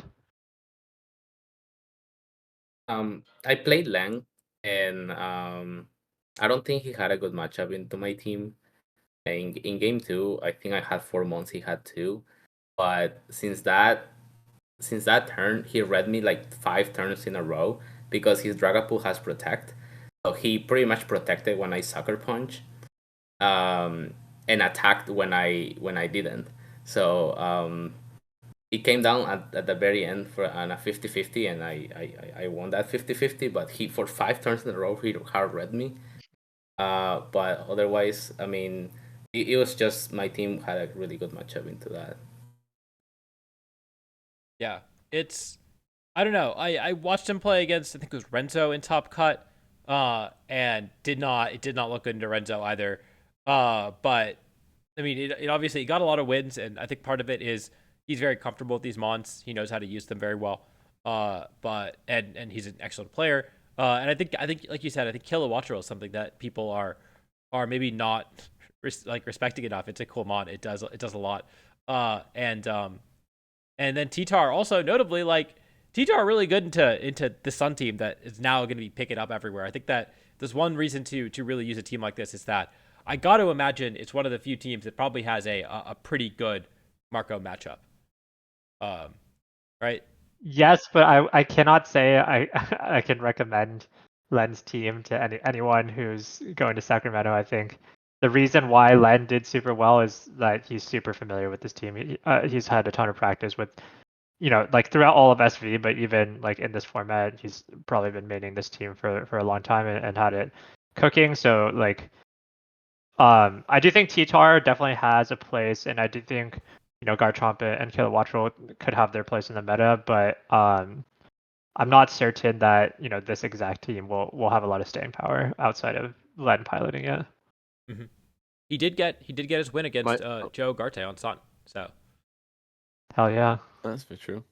I would say my one problem, and this is like a very obvious problem, but my one problem is a Sashmon on sand that is not immune to the sand. I'm like, I can't get with it. Everything else, you know what? I like it. Sashmon on sand is just like, I don't know. It is also I could never. Volt Absorb on Kilowattrel, which is. I was talking with Alex about this team, after the regional or after the internet, I guess. And he was just like ragging on fucking Volt Absorb. He was saying like, "Man, why the hell is a Volt Absorb? It's so dumb. It actually doesn't Why do is it Volt anything." Absorb? It's a little bit Probably of a for the good question, I Kilowatt think. mirror. It beats rain. It beats if they don't read the team sheet and they electroshot you, you get a lot of health back. I don't know. Yeah, I really don't. I feel like against even if you're competitive, then Electabuzz can't really Electrowebs you, and that's like a big advantage too. Still, and that's the other electric move that I expect to see, right? So it's probably mostly for Electroweb. I think the competitive boost is not actually worth most the trade-off from the Electroweb. So Electroweb probably is the main reason that Volt Absorb comes up. It also gives you more counterplay into Electroshock, but like honestly, this team already has like a pretty good rain matchup with T-Tar, and like you have a lot of other ways to deal with it. Like you have Garchomp as well, so like I don't know if that part is going to come up that much, but I will say, having played a lot of Kilowattrel Garchomp, I don't think competitive actually comes up as much as you would think. So, I do think Volt Absorb is not like the craziest idea. I'm not certain about it on this team specifically, but I don't necessarily think it's like the worst decision. mm-hmm. I mean, even wind power can come up too, right? I mean, so. Wind power, I think, is a little bit too bad of an ability, unfortunately. But yeah, I do think competitive is probably better, but there are some reasons for Volt Absorb, certainly. All right. So with Len's team, let's see. I know Brady posted his team. It's pretty standard. I don't know if we want to talk about it too much. Same with Sitch's team, pretty standard rain team as far as I could tell. And then we talk about Tang's team, so I'm gonna pull that one up. So this team also pretty cool. I think someone mentioned in chat that it was also a Japanese team. I'd love to if someone could drop a link to that team, I'd love to pull it up. But yeah, so we also see the Mirror Herb, this time an Arcanine, which I think is really cool because now even if you switch into a Dragonite, they get a Scale Shot off. You're still faster than them. You can still get the Will-O-Wisp off before they can move, which is pretty cool. We see the Alola Tails, which has fallen off a little bit in usage at this tournament, but using 4 attacks, Focus Sash, with Blizzard, Encore, Icy Wind, and Aurora Veil. So I feel like a lot of times you feel like you have to drop one of those, and now and Justin just saying, nope, I want all of them. See the Specs Primarina, like you said, maybe a little exploitable into Komodo specifically, but otherwise, another, again, Primarina Pokemon that's fallen off in usage, and it's cool to see it in a little bit less of a traditional way, not just using Life Orb or Citrus Berry and saying I can use Haze even if I don't have if I want my boost in damage. Yeah, just a kind of cool take on Pokemon that were falling off in usage, and now Arcanine, not something we see. Primarina dropping off, Ninetales dropping off. Yeah, it's cool to see Justin kind of reinvent these Pokemon. What do you guys think about his team? My friend Commander, he played Justin in round 1, and yeah, he said his team, he said he got destroyed by Justin. He also mentioned that he terra'd the Annihilate and self Extreme Speed to prop the Rage Fist. I think that was pretty cool. And another thing is, if you prop the Mirror Herb and you get a +2, you get Terra Normal Extreme Speed at +2, which is pretty cool. That's true. Yeah, team is very cool. I think the Arcanine is a Pokemon like, we weren't really expecting at all. Arcanine has historically never really been good in formats with Incin, and also like Arcanine Hisui was the one that was doing well earlier this or I guess last year. And I guess part of it earlier this year. And so now we're seeing normal Arcanine, which I guess because the rock typing is kind of holding Arcanine Hisui back in this format specifically. And instead, you would rather just have more utility, have the Wisp, not have to feel forced to run Rock Slide for a worse defensive typing. And then also having, the self proc is super cool. It's kind of like a throwback a little bit to, Reg CB era where Arcanine and Annihilate saw some usage together as well. So, very cool team.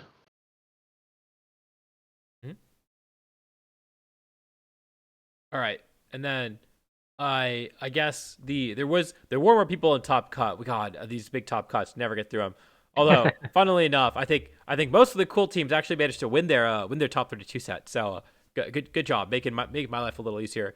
Are there any other teams that y'all want to? I'm gonna go give you guys one each. Give me one team that got championship points, ideally made day 2, that you wanna highlight from this tournament. Anything cool? Anything based? Want to talk about? I gotta take a look. Yeah. Starwrath is not working for me right now. All right, I will go ahead. I will take the easy one then. And I'm gonna pull up just a Quan and someone else used this team as well. But they had the Gliscor Sinistia team that I thought was really cool. Couple of I think New York locals, if I recall correctly. Yeah, they were. So they first off, this was Lorenzo, I think was the other person who used this team. Had Assault Vest Sinistia, which is really cool. Again, I think Sinistia, one of the best Pokemon in the format. This time using screens with Sinistia, but instead of using and still have the Archaludon, but instead of using the Stamina Archaludon, they are just using Stalwart Archaludon, saying I don't need the Stamina boosts. And using Gliscor as a bit of a wall with the Sword Stance set and Toxic Orb. And if you have Toxic Orb healing and you have Sinistia healing, I can totally imagine this Gliscor being basically impossible to knock out.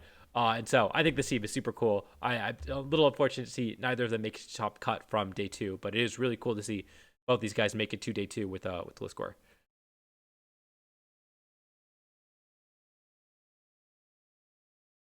I got one. So I played this guy as well. So maybe that's a little bit, my reasoning here. But Ryan Powney, Bowney, did I almost lose round 1 of this. Like game 3 last turn, same as before. This guy's got pledges. And I think that it's like I'm not saying this is like meta, I'm not saying this should be, but like if you're looking for something that is like really gonna catch balance off guard, the combination of the pledge and Trick Room to like follow it up, like he would go Meowscarada Primarina, set the pledge, hit me up with the Ursaluna and Deity endgame, and it was like last turn of the pledge, he set Trick Room. It's like Tailwind, but obviously it's a little different, but I think it really meshed really well. Like I was really impressed with just like the way that the 6 Pokemon came together, and I absolutely had to pull out all the stops to not lose to this. So I was very impressed. That is a cool concept. I can definitely see that working. I guess for me, it will go to Pedro Enrique. Yeah. This Well, one? it's a little bit standard. Yeah, it's a little bit standard. But if you look at the team, when I looked at the team, I was like, this team is very weak to Volcarona.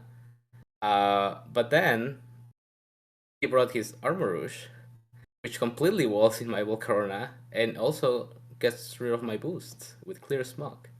I thought that was pretty interesting. We actually came down to an endgame Volcarona versus Armarouge, and yeah, I was able to get it to get the wing because of the leftovers recovery. Yeah, I think that was pretty cool. That was a wall from my Volcarona. Yeah.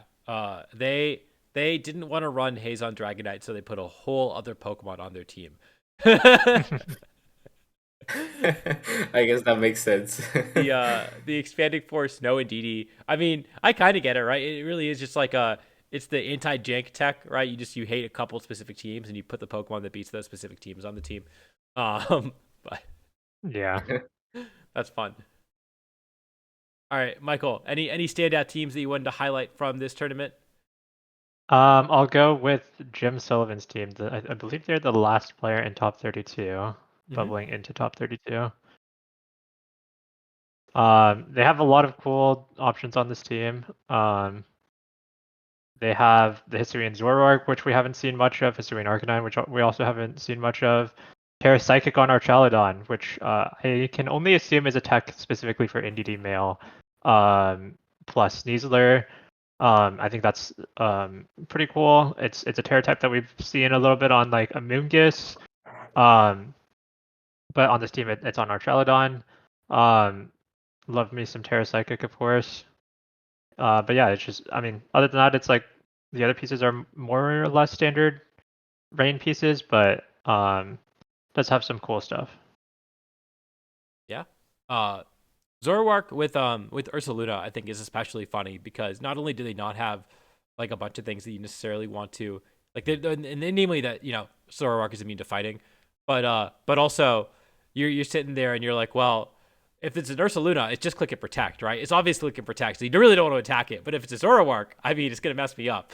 And so it actually it is a mind game. And of course, after turn 1, you know what it is anyway, so it's not like it really matters that the play more procs, or doesn't proc. But yeah, it's just I think that's also a really funny a funny Pokemon that you could pair with the Ursaluna. And is this Flashfire on the Arcanine? It's Flash. I just noticed that it's Flashfire on Lumber. Arcanine. Yeah. I wonder Oh what the my Flashfire God. is for. Terra Bug, I guess. Flashfire. It is an interesting, having immunity abilities. Even though Arcanine is 4x resistant, like once you Terra, you do have like kind of interesting defensive typing with Flashfire. I don't know how much I can justify that still, but it is interesting at least. It probably has a good matchup into Sun. Like yeah.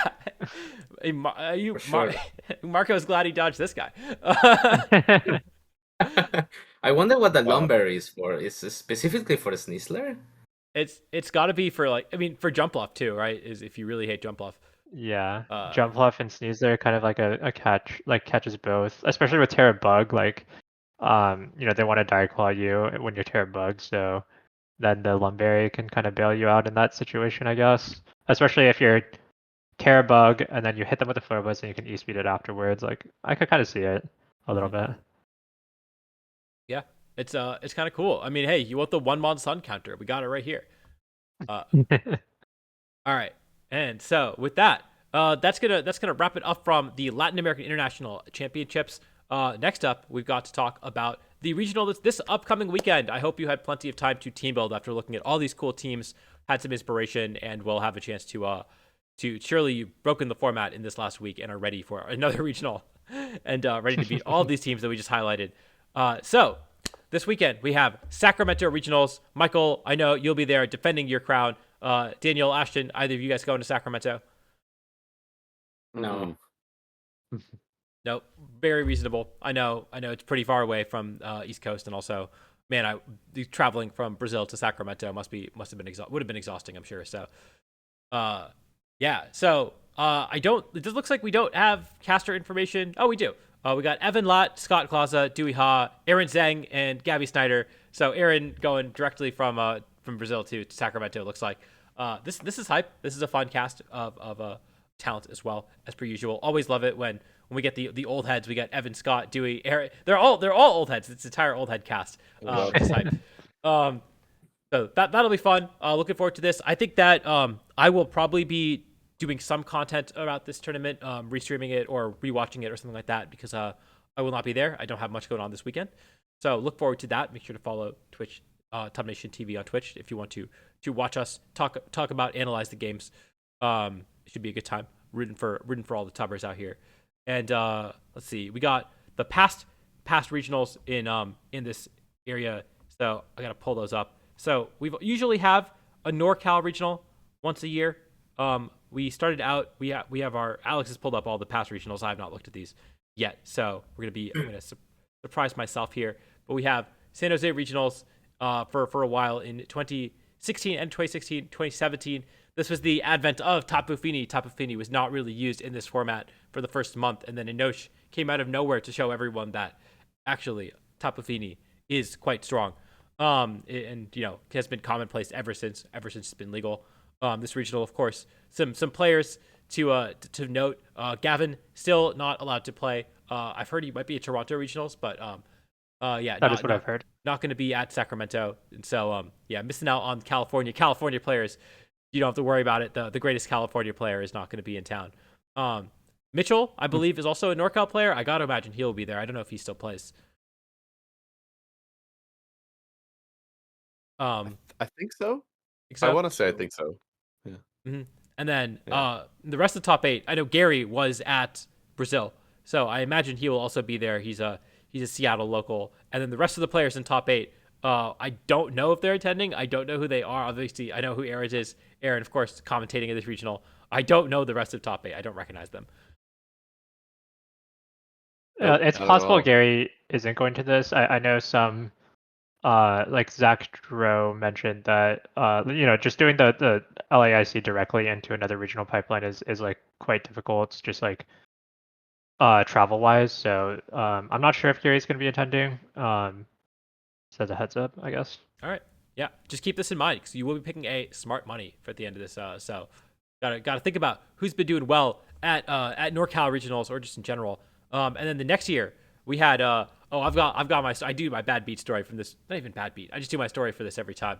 Jira won the event, beating Emilio in finals. I don't know if Emilio's going. He is also a NorCal player, but I don't know if he still plays or not. Ashton, you have any idea? I do believe he is going. Okay. Yes. I had mentioned in our group, I was like, hey, how funny would it be if he goes to just that and Worlds? Because if he wins it and he gets his invite, he only has to go to 2 events like the whole year. So, and nobody was saying that was like a ridiculous idea because he wasn't going. So I think he's going. So I haven't had that confirmed though. Okay. I mean, Emilio is the favorite to win basically any regional he attends, and so definitely looking forward to that. Always looking forward to seeing what he's always looking forward to watching him play. He's just so good at so good at Pokemon. The rest of the top cut here, Renee, I don't think he plays anymore. Jira, I don't think he plays anymore. Matthew Greaves, don't think he plays anymore. Kareem, I feel like Kareem plays. I feel like I've seen him around. But I don't know. I think I played him at a regional last year, I want to say, but he said he was like kind of semi-retired to my knowledge, like just might show up to the regional. Who knows? I'm not sure. Yeah, and then Patrick Smith also kind of retired. Mitchell, we talked about, and Sam Pendel's probably not showing up to this one, as far as I know. My story for this event, this is my 3rd regional ever.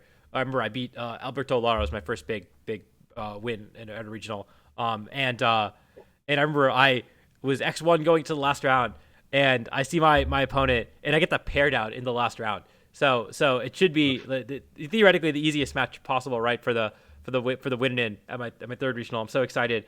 And I make the biggest boneheaded play I think I've ever made in VGC to lose the set, where they have a Mimikyu, and I've got a Dragonit's off with my bounce Gyarados, my Z bounce Gyarados, and I've got my Tapu Koko, and of course you EV your Gyarados to outspeed Tapu Koko at +1 speed. So I'm sitting there and I'm thinking, all right, well, I'm going to Dazzling Gleam to break Mimikyu's disguise, and I'm going to Z bounce and I'm going to knock out the Mimikyu, and completely forgetting that my own Gyarados is faster than my own Tapu Koko. And I just use my Z move into Mimikyu's disguise and immediately lose the set, immediately lose my win-in, my first ever win-in match at a regional. And I still think about that play. 7 years later, I still think about that play. Oh, no. They always haunt you forever. Yep. All right. And then we got the one that Ashton's been waiting for. We got the 2019 Santa Clara regionals. This one was won by none other than Ashton using one of the coolest teams in the form. Was this the Parish version of Xerneas Groudon? Oh yeah. This is one of my favorite teams to use, from favorite teams to watch. I'll let you do a minute on it if you want.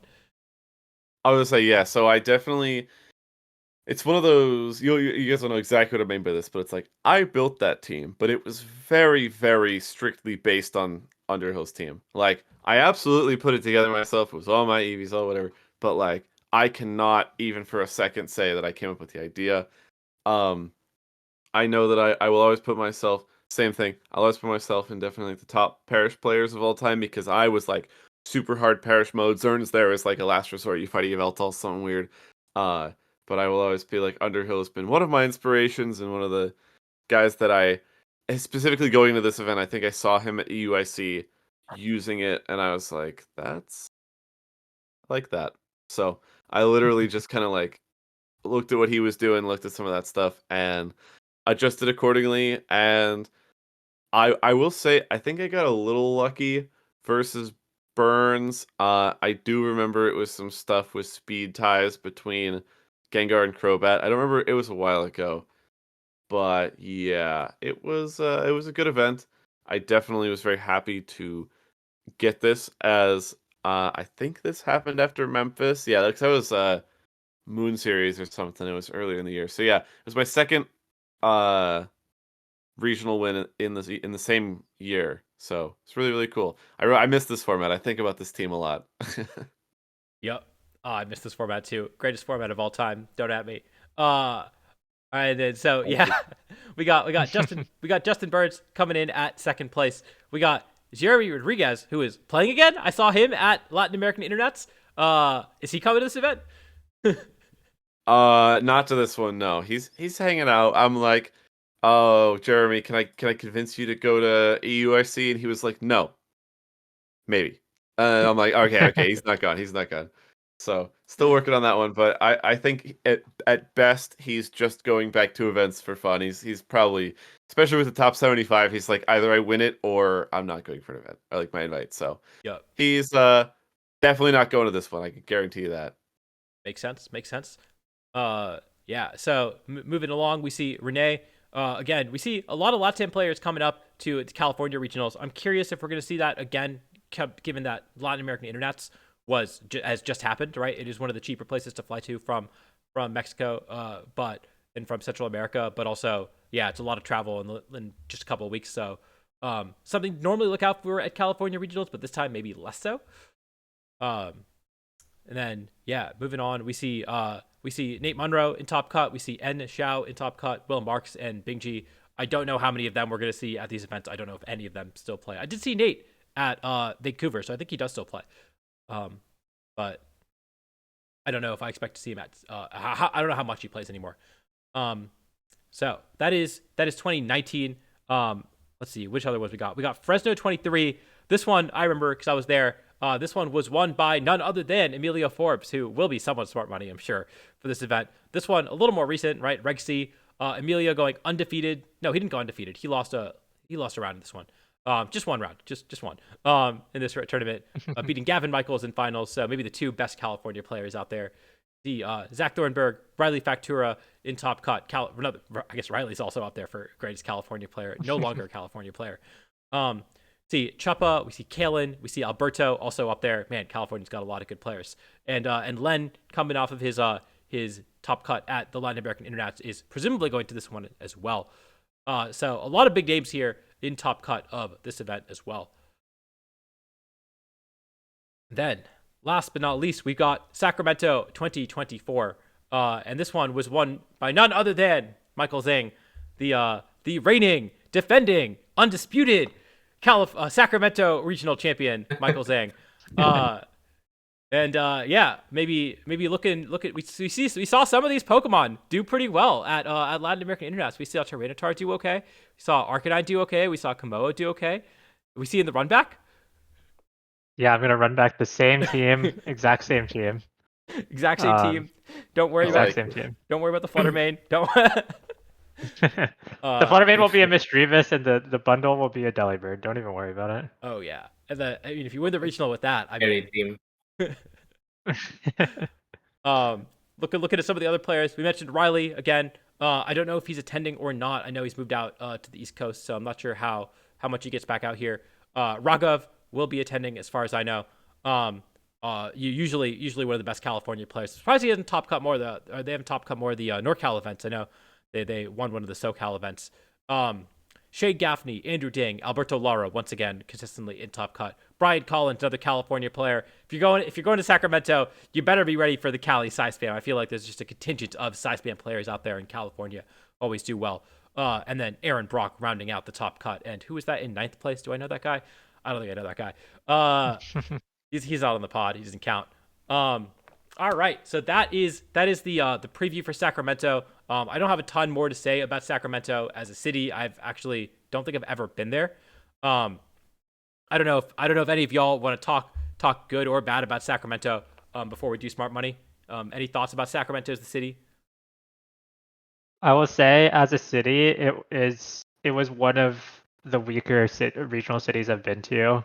There wasn't that much to do there, to be honest, but it is what it is. I'm excited because I'm gonna go see some IRL friends that haven't seen in a long time. So we got Alex in chat popping in saying the city was boring as hell. Good to know. Good to know. Yeah, Keegan Murray, big fan of Keegan Murray. He's in Sacramento. That's all I got. There is a Kings game that weekend, so. Ooh.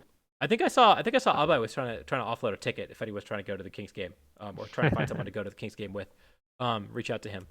All right, smart money time. We have all right. So Ashton, because you are at the top of the list here, who you got for smart money at Sacramento Regionals this year? So I don't know if anyone knows if he's going or not, but do we know if Gio's going? Because if he is, that's my pick. Or if we think, even if we suspect he's going, he's my pick.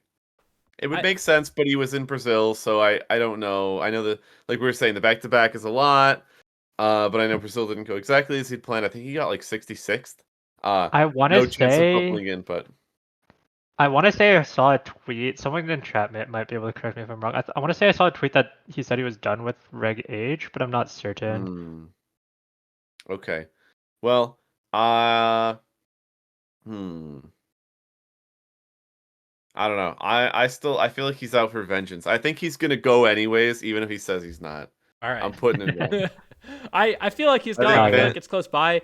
I think I heard he was done with locals, but I think with locals. Okay. Yeah, I think he still has, because I know he's moving soon too, so he's trying to get as many points as he can before he moves. All right, sense. Daniel, who is your smart money for Sacramento Regionals? I don't know if Riley's going, but if he is, that will be my smart money. All right, we got Riley. Won more regionals than any California-based player ever has, any non-East Coast player has. And Michael, who you got? I got Raghav. I think they're really, really good, and also hasn't been at a major for a long time, and excited. I've seen a lot of the work that they've been putting in, so yeah, I guess a little bit of insider training in that sense. Yeah, I know. Again, for a lot of these West Coast players, this is their first event. They've been cooking, and we have no idea what they're cooking, and it'll be fun to see. I'm excited to see what Raghav has brewed up. Always one of the best team builders in a format. Especially I feel like as formats develop, Raghav has a tendency to figure out how to crack them. So, and of course, you played Raghav at the last Sacramento Regionals as well, if I recall correctly. Yeah, I got very lucky in that set. yeah, in top 4.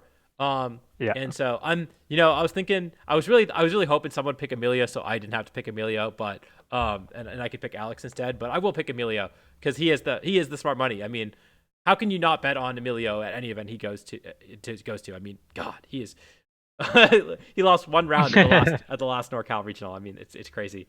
I think his bad luck streak kind of ends this night. Would not be shocked at all to see him. It would be the most Emilio thing possible for him to win this regional and then not show up to another tournament until Worlds, and just not leave the state of California all year. So, yeah. I see Alex in chat saying, "Give me Rajan Ball." If you have a smart money for this regional, post it in chat right now, or post it in the comments if you're watching on YouTube. If you don't post it, we won't believe you when you say you have the smart money. So, you got to do that. That's true. And then, last but not least, we have the Calc is right. This is a little game that we like to play at the end of top takes where one person will list out a damage calc and everyone else will have to guess a number that is hopefully in range of that damage calc. So if I said how much is Abomasnow Blizzard due to opposing Abomasnow, max HP Abomasnow, if you said a number between 34 and 41, you would be correct and you would be in. If you said anything else, you would be out and you would be incorrect. We each get to do one damage. We also each get to name one calc and we get to guess for the other 3. Does anyone have a calc in mind and want to go first? I have one. All right, let's go for it. Let's say, I mean, I don't know this calc either, so we'll find out together.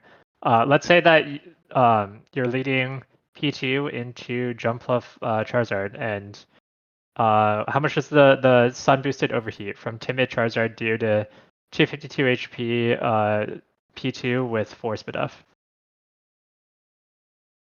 Force Badef not in the sun. In the sun, overheat. Like Okay. they click Sunny Day and overheat on turn 1. Sunny Day, overheat, choice specs, timid.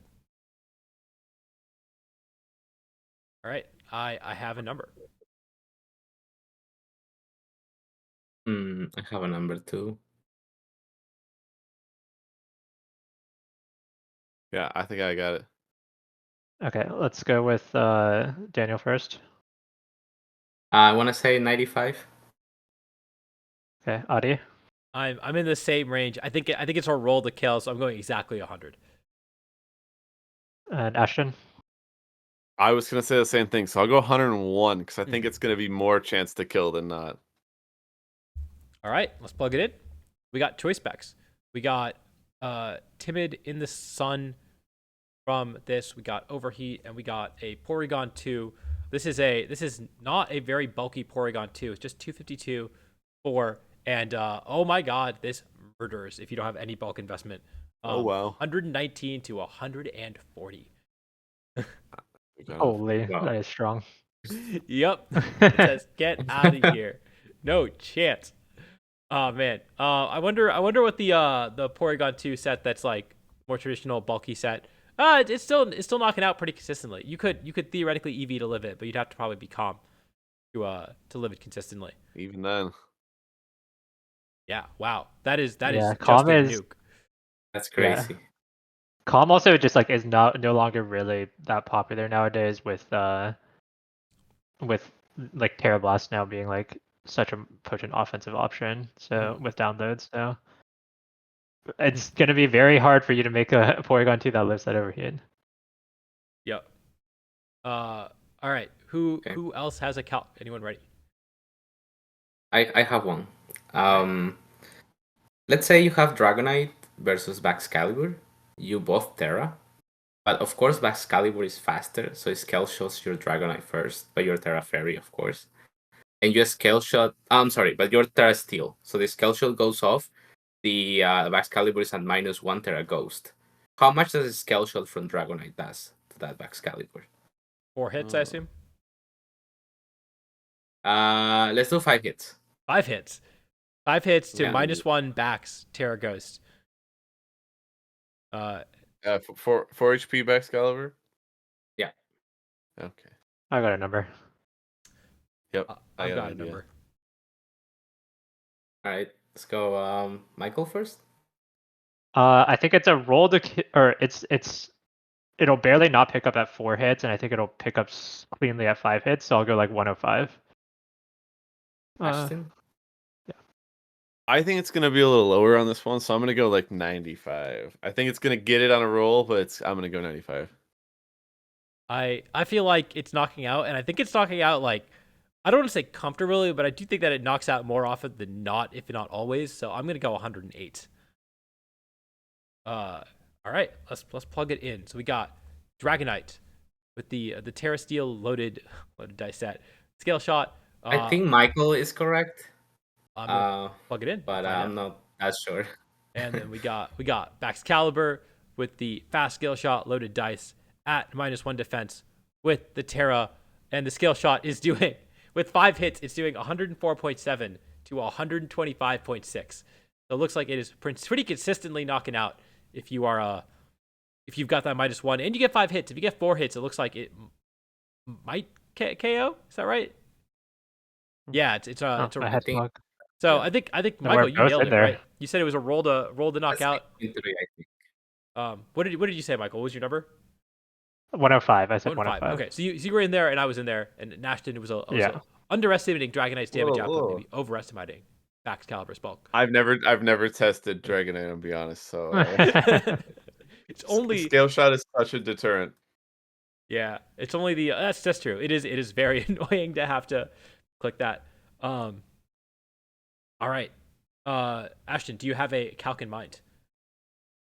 All right, so this is one that did not come up, but I absolutely know the number because it is a game plan I had come up with for my top 60 or for my top 16 match if certain turns went the way they did. So, it's going to be a little complex, so hear me out. I clicked Clanging Scales turn 1, right? And so I have my +2 special attack and I'm a Fire Terror at Como. I clicked Electro Web turn 1 onto a multi-scale Dragonite. Uh, should I say how much I think that does, or are we just gonna? Sure. Yeah. Okay, so when I had done it, that does 5%. So let's say the Dragonite's at 95%, right? Okay. And the multi-scale is broken. How much do we think that also then they Fairy Terra because they're afraid of the Clanging Scales, right? Mhm. So the question is, how much does the Helping Hand +2 Fire Terra Flamethrower do to the Dragonite with no multi-scale? 4 HP. What's your special attack investment? 76. 76. Okay. 76 modest, I assume. 76 timid. 76 timid. Okay. All right. 10% less. Oh man, that's a lot of multipliers, and I do not know my Komoa damage ranges. I have a number. Very interesting. All right. I gotta guess. Yeah. Yeah, me too. I have a number, I guess. All right, I'll start with Michael again. I think that it barely doesn't pick up without Helping Hand, so I'm looking something like 110 to 115. I'll say 112, 112. I was gonna say 110, but I'll go 105. My math might be bad. I think it's doing a little less than that. I think it's doing I'm gonna say 90%. I think it's barely missing out the KO. Maybe it's a roll to KO. Timid 76 is not a lot. I'm a little skeptical of that one. Let's But find it's out. +2 Terrifier Helping Hand. +2, 76 special attack, Terrifier, Helping Hand that's a lot of multipliers going into Dragonites with the say Terra normal, same as Terra Fairy. Just doesn't have multi-scale. They are 4, 0. And Flamethrower is doing this is in Sun. That explains it. Yeah. Yeah. It's doing 98.8 to 116. So it should pick up after anything breaks multi-scale. Yep. And it was weird. The answer I found out, I was like, wait, that does do it. That totally gets the kill. Why does that get the kill? So yeah, it didn't end up happening, but that is a calc that may have happened if Brady had played a turn 1 like I thought he would. So very interesting one. All right. Yeah, Dragonites, especially in this format, they don't run that much bulk, so it does a little bit more damage than you might expect, I guess. Mm-hmm. I think. Now I'm thinking. Now I'm thinking I should have done a calc with a Snorlax, maybe. Well, I've got a calc from one of the cool Pokemon that I saw do well at this tournament. I saw an AV Sinistcha do well. And it had an interesting moveset. Because it had where'd it go? Scald. It had Fairwater Scald. Oh, I pulled up Gdańsk Regional. That's why I can't find it. Yeah, so it had Scald, it had Leaf Storm, it had Shadow Ball, and it had Matcha Gotcha. And yeah, I was going to do I'm gonna be boring. I'm gonna do a Shadow Ball calc from this AV Sinistcha, and say, okay, how much is Shadow Ball doing? Let's say it's modest 252 special attack Sinistcha with Shadow Ball. How much is it doing to Glass Goldengo, 4 HP Goldengo? I got a number. I have a number.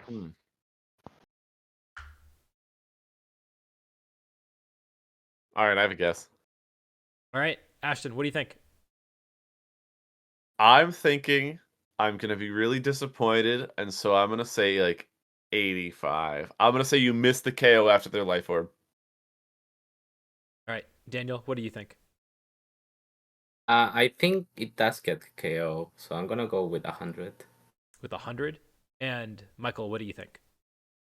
I think it's 105. 105. So consistently picking up the knockout there. Yeah, consistently.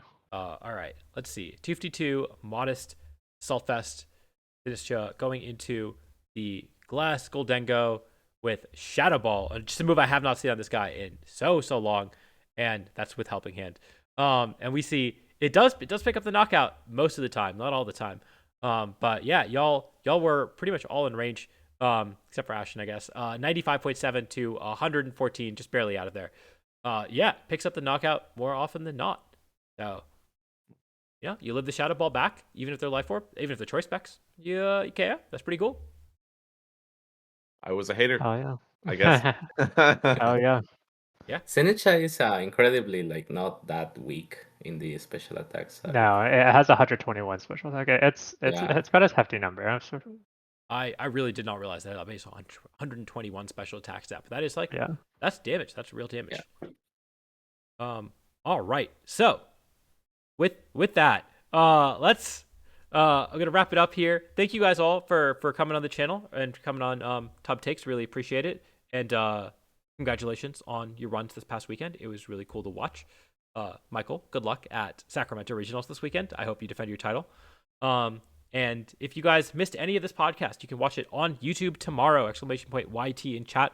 It'll be up tomorrow for everyone who missed part of it. And yeah, we are going to send you over to. Who are we going to send you over to? Anyone streaming right now? Send you over to Topo Wapo, who's doing more hard trick'em stuff. He's gotten #1 on ladder a couple times. If you're going to Sacramento Regionals, you better be ready for hard trick room. You know there are some SoCal players ready to use hard trick room, so maybe go watch Topo Wapo's stream to get some advice on how to play against that. And yeah, we will catch you all later. Thank you all for tuning in. Until next time, I'll see you all later. Thank you. Thank you. Thank you.